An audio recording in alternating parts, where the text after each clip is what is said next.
Hey, what's up guys? It's LEGO Hobo 910 here with another LEGO video. And in this video I'm reviewing set number 75246, the LEGO Star Wars Death Star cannon from the most recent wave here. So let's get right into the review. So here's the build of the set, which is definitely an interesting kind of weird style for a structure build. You know, it's not like a full structure, it's just kind of a little vignette type thing similar to the Death Star Escape, I think it was called, set that came out last year. Where it was like the scene where Luke and Leia swung over the big reactor shaft area. This is kind of in a similar vein, kind of style to that set, where it's a small vignette that doesn't, have like any enclosed walls. It's definitely an interesting one, and as well as an interesting thing to make a set of, a Death Star cannon. We're going to start on this side, though, actually, where it's kind of the reactors that old Ben is turning off. We'll move him out of the way. There's this lever, which is, meant to represent what you flick to turn it off. And if you want to actually turn off the tractor beam there, you pull that, and then it drops down, and it looks like, it's turned off, and then to reset it, you just pull it back up and do that, and then, and this just can come out. It's just some trans blue pieces there. And you can shut it off. There's a little walkway around there. It's nothing too wide. But then again, it shouldn't be, as, he had to kind of shimmy around it. There's also one pretty generic print there, which is used in a lot of sets. Then over here is the main Death Star cannon, which is actually nowhere near this, so I don't know why they put them together. I don't know. This is a really weird build for set, but it's pretty interesting. Then there's this kind of, wide open area here, and this is meant to represent the area where they would have the force field, and then it would lead out into space, and then he can shoot out at passing ships. And the gun here does rotate, and then it just has one spring-loaded shooter placed right there, and then you can just shoot it out. It's actually kind of hard to get to right here. There we go. And then there's just this kind of stick out here, which is meant to represent some sort of gun mechanism. I don't know these vehicles, or excuse me, this type of cannon by heart. Then it just rotates. It also has elevation control, and then includes an extra bolt for the spring-loaded shooter. There's a small seat for your gunner to sit. I do really like the way that the red radar dish there on the side looks. Looks pretty interesting, as well as they have kind of a little fake gun array set up here with a bar there, and then a Technic pin there, and then a small build there, which is meant to represent kind of the main cannon. I don't know what those are. Once again, I don't have all the lore for Death Star cannons memorized, but it's a weird set here. I think it looks cool and can definitely, be like a little thing that you display maybe on a little shelf space or on your desk or something. It's an interesting one, though. Let's move on to the two minifigures, though. So our two minifigures are a Imperial Gunner, because you do need somebody to shoot the cannon, and then Obi-Wan here, or Old Ben, to shut down the tractor beams over there. Start with the Death Star Gunner. He's definitely a pretty cool minifigure. He uses a slightly newer version of this helmet. They've made like 3 or 4 variations on it. The main difference being the way that the back sticks out. As you can see, this one slopes down pretty rapidly.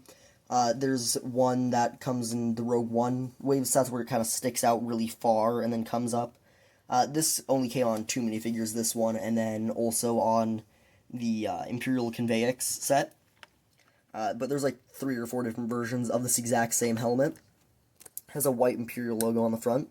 And then underneath, he doesn't use the generic angry clone stormtrooper face, but he has this head with a headset, which is a pretty common head as well, but I'm glad that they included something different, so it's not just, same angry clone. He has a small little blaster pistol there.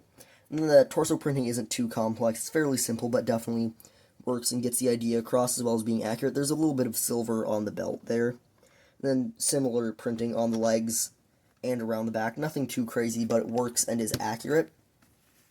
Then moving on to Old Ben, and I'm actually really glad that we got Old Ben in a set here, because we haven't had him for fairly cheap, easy to get in a set in a while, because the last set that he came in was the Imperial Dropship, I think is the technical name. That was like an $80 set, and it came with him. This one also uses this new hood piece in dark brown here. It's a pretty interesting piece. The old ones were just kind of very, very almost triangular and connected across the bottom, as well as being kind of very smooth and have rounded corners. This one flows slightly more realistically. I don't think they're going to be switching over this as the only hood piece. I think this may just be, they're going to use it in a few sets. But it definitely looks interesting. He, of course, then has a blue lightsaber, and actually I should let that off so you can see the face print there. And then there is no alternate expression. He then has a fairly simple torso print there, which once again, it's simple but effective. I do like all the dark tan lines there, as well as the few little black lines on the gold buckle there to make it look kind of slightly old. Then he has a brown cape, and for some reason LEGO is going back to the old cape material, where it's more papery, so the super flowy cloth. As you can see, this one kind of doesn't want to bend very much, and is very papery, so it makes flipping up the cape to show the back kind of hard. There's the back printing. It's nothing too crazy. I do like the little pouch there, though. But I don't know why LEGO's deciding to switch back over to the old cape material, because I really liked the newer ones where it was, more cloth-like and flowed. Because first of all, you could bend them more easily to get them, posed, have them up. If you want, somebody falling from a high place, especially on Batman figures and stuff. Whereas these ones are really hard to kind of do that for. And also, they are more crinkly and they get wrinkled and they're just not as good. So I don't know why LEGO was doing that. I really don't agree with it. Hopefully it's just a short kind of experiment thing, see what happens, and they go back to using cloth capes. That's about it for the minifigures of this set. Let's move on to my final thoughts. I really don't have too much to say about this set. It's definitely an interesting build, having this kind of small vignette style that's not at all enclosed, as well as being a pretty obscure, weird location.